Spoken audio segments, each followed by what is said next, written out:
got about 1 hour and 3 minutes to the next FOMC meeting. It's your boy Crypto Millie. I'm back with another one. In today's video, we're going to be talking about why the boring times in crypto, why the times where it just seems like a stalemate is the best time to add to your portfolio.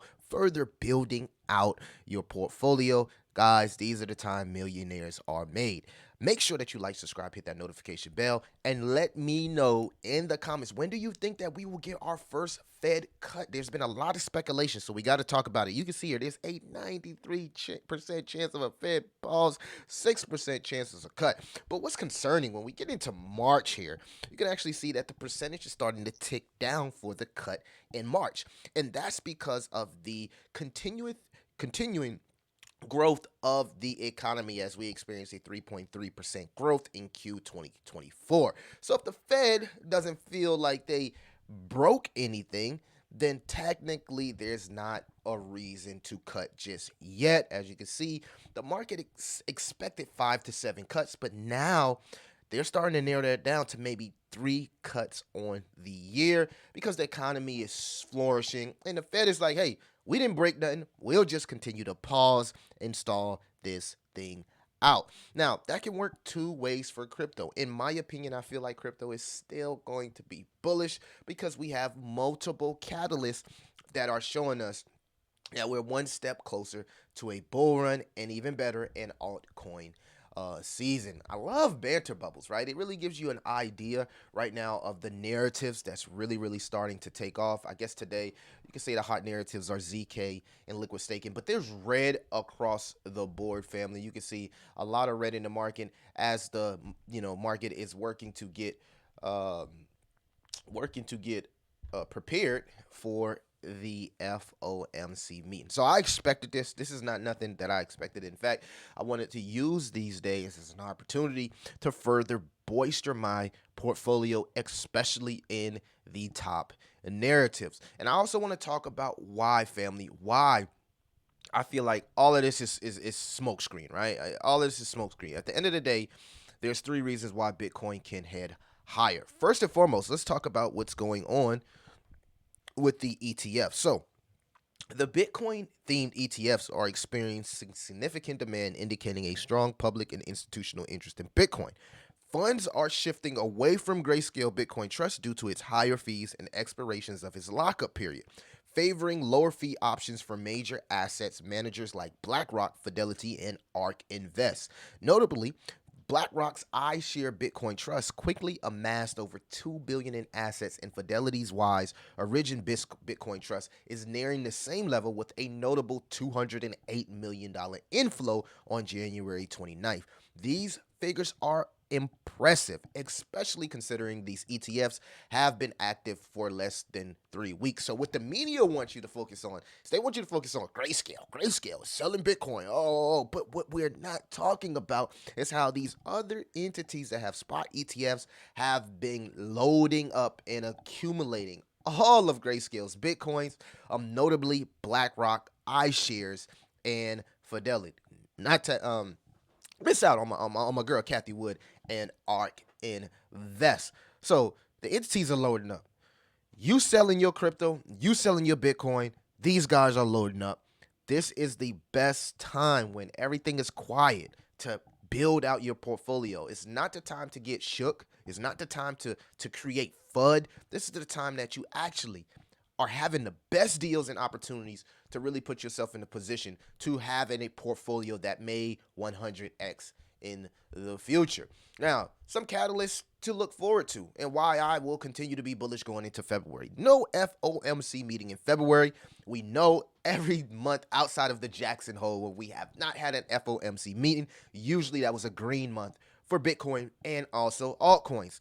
Fed cuts. Now, even though the odds are pulling back, the odds are still favoring. We would love to see it over 60%. Right now, sitting at about 57% and ticking down. But the fact that it's still an opportunity gives us that hope going into what? The Bitcoin halving cycle, right? Which would create a lot of hopium and a lot of euphoric about crypto because everybody is expecting when the halving happens, next is the bull run. Of course, we can also have a influx of ERC20 tokens go parabolic because of the ETH ETF. And then last but not least, family, the election season. Everybody is going to want to be pro crypto in hopes to get elected in the States as the next president. So all of these catalysts, in my opinion, are bullish for our portfolios. But we got to be careful out here, right? There's still stuff going on. Um, as you can see here, Ripple was hacked for $213 million. Man, I don't know if that's affecting the Ripple price. You can see here, look like we have 50 cent right now. So it's still got to be safe out here. Ripple was hacked, and there's news out there that they lost over 112 million. I don't even think the hacker even sold the XRP. Hopefully those guys can get that back. But this is why I am so bullish on cybersecurity products like CheckDot, Hacking. These products are working to combat the security issues that we are having in crypto. And of course, a lot of the security issues are mostly on these ERC20 and other chains.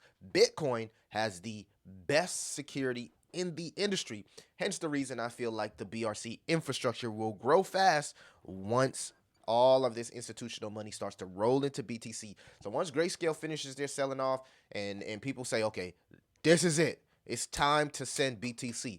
All of those BTC infrastructure plays that we talked about, the mint layers, the sovereigns, the microvision spaces. These are the projects, right, that are building out infrastructure and interoperability. And I'll tell you this, one word that's floating around in crypto, literally everywhere that you go, is omni-chain, right? My boy, Elliot Trades just did a video how his project is going omni. I mean, if I was in that position, and hopefully our project, succeeds and does well, that's the vision, to go omni-chain, right? Interoperable and being able to communicate with every chain throughout the ecosystem. So crypto is the future. I feel like crypto works best with gaming and AI.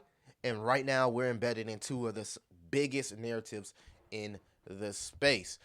Taking a look at the total crypto market, you can see right now we are sitting at $1.6 trillion and 75 days into the next halving cycle. Not to add, the fear and greed index has ticked back, in my opinion, bullish, because we needed a correction headed into the next phase. So phase 2, I think, is not going to be as explosive as phase 1 is. I think a lot of people will get bored with crypto, will fall off, will sell their bags saying, oh, that was the bull run, it's in. And then bam, I think phase 3 is going to sneak up on a lot of people, and there's going to be this huge parabolic stage right around the same time it was in 2020, 2021, when we got into October, November, December, and going into January. I think those are going to be parabolic months for the cryptocurrency space. So tighten up, put your bootstraps on, have patience with these projects, let the devs be devs, and focus on building out the community for your favorite cryptocurrency projects. Of course, family, if you like videos like this, make sure that you like and subscribe. Give me your opinion inside the comment box. What are you doing on a day like this where there is massive red inside the cryptocurrency space? I'd love to know you guys' opinion. It's your boy Crypto Millie. I'll see you in the next one.